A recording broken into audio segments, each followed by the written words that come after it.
This venom is running through my veins.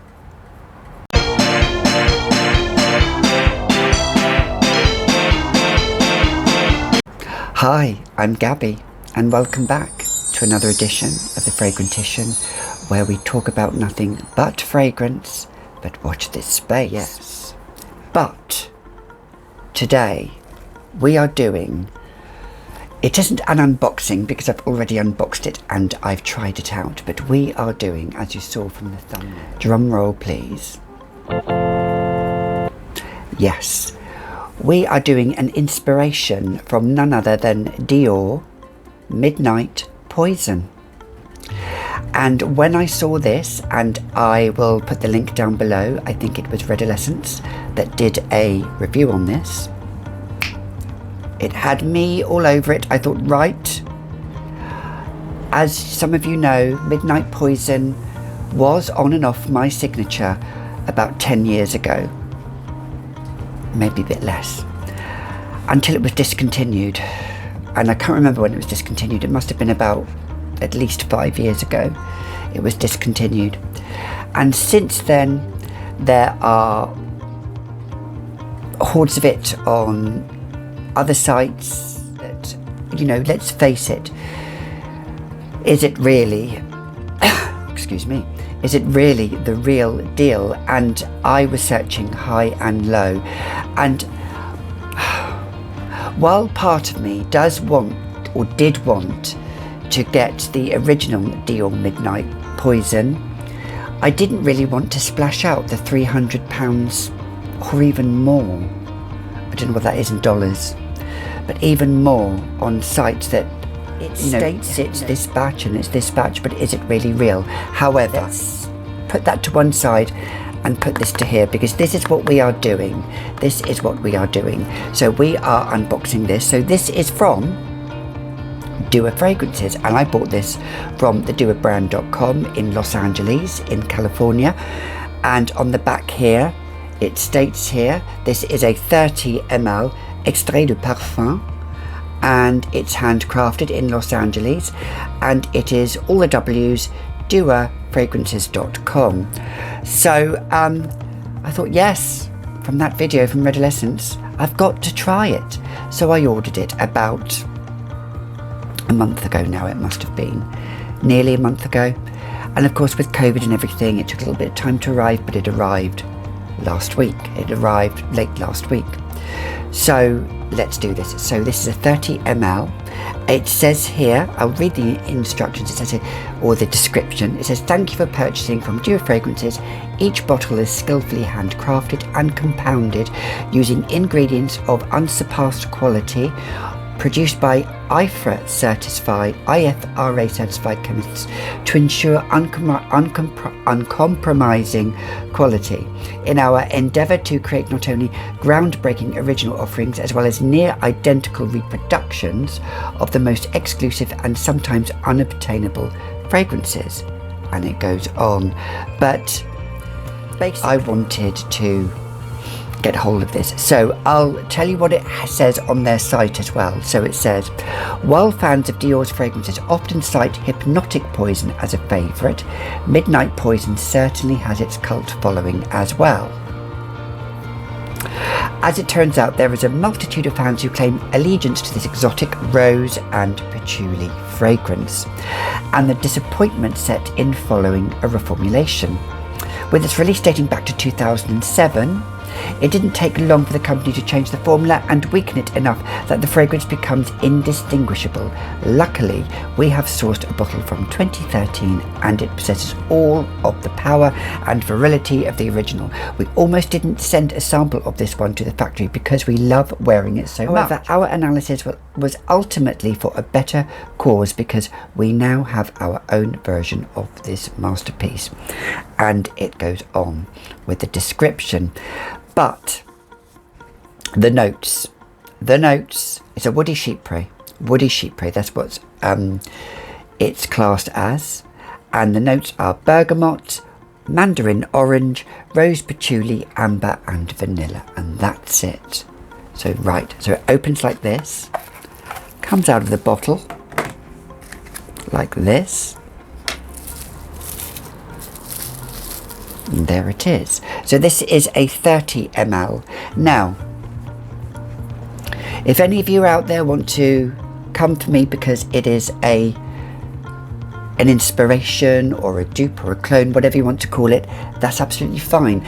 But I want to say that I've tested this, and I have to say, and I've tested other dupes or clones of Midnight Poison, and they are probably about 90 to 95% very, very close. This hand on heart, show my sparkly nails, hand on heart is probably 99.9% close. No fragrance is ever going to be 100% close, but this I think is the closest, if not the closest. It is. Spray it. Right, now I've already used this a couple of times.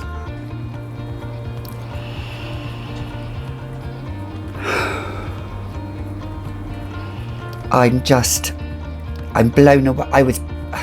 I'm blown away just from smelling this. Absolutely, really am. Right, I'm going to spray this.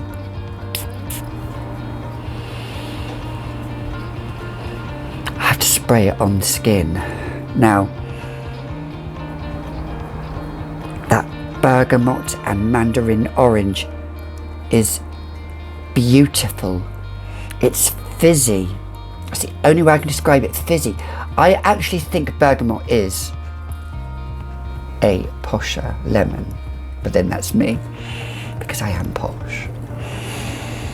But this fragrance, I find, and watch out, because I have done a little haul of Dior fragrances. I've got about 4 or 5 that I'm going to be hauling, that I've hauled, and I'm going to I'm reviewing them, so watch the reviews on them, because I am going to do one-off videos, because I think this brand, Dior, deserves a one-off video. What's the word I'm looking for? A one-off. It deserves a one-off. I'm lost for word. That review. They deserve one-off reviews in their own mind. They really do. Because they take you on a journey, and I like linear fragrances, but I think with Dior fragrances, whatever they've done, they've blended it perfectly.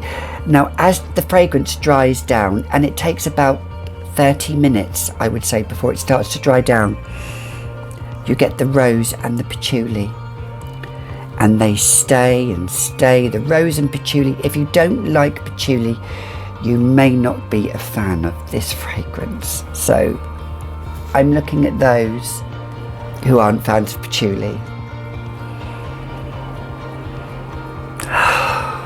Gosh, it's gorgeous. It's absolutely stunning. Absolutely stunning.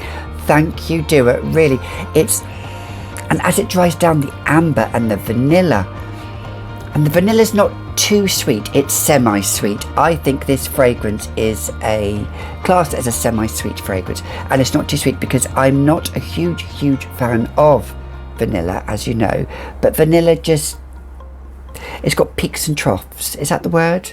I don't know if that's the word. It's gently in there.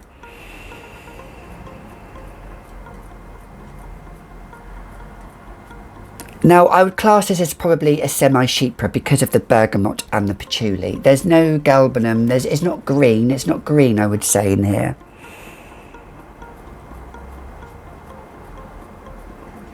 And the rose is so grown up in this. It's not a fresh rose. It's deep. It's dark. If you're fans of Armaf, Club de Nuit, Intense, I'm looking at you. You know who I'm looking at. Or if you're fans of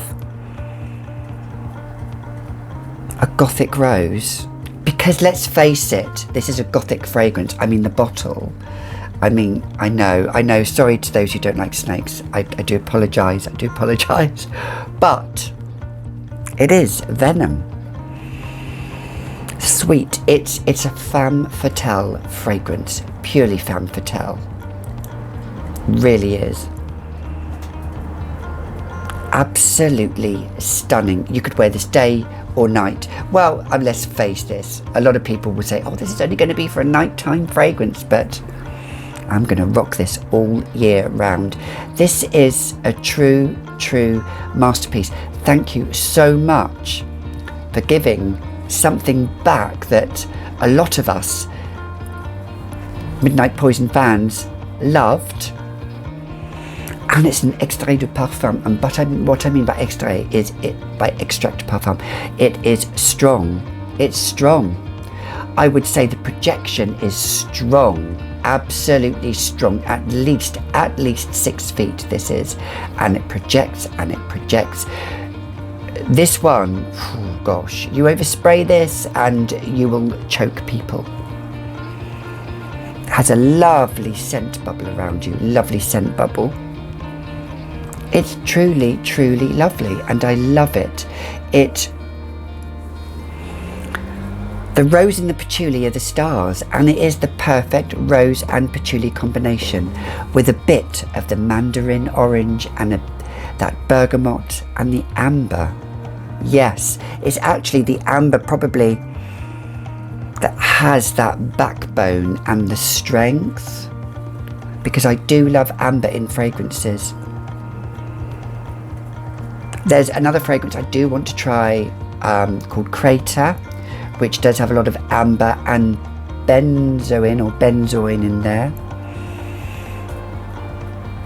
And I know I've got so many tag videos, and I'm looking at you, Frag Addicted Tony. I will do your tag video, I promise.